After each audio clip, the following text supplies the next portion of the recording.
la puntata al brigadiere. Brigadiere, mi dica puntata. Me la fa prendere la macchina nuova che ci hanno dato in dotazione. Dice, mi raccomando però non mi fare guai, Prende sta macchina, gli dà la macchina, lui arriva su un rettilineo e ha detto adesso voglio provare quanto fa. 200, 220, arriva in fondo e c'è una curva. Lui non frena in tempo, si accappotta e demolisce tutto. Il brigadiere non lo vede più arrivare.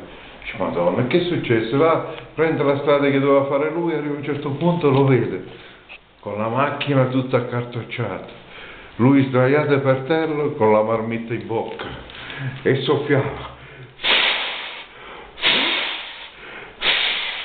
La puntata! Ma che state facendo? No, brigadiere, sto provando di gonfiarla e farla tornare come prima.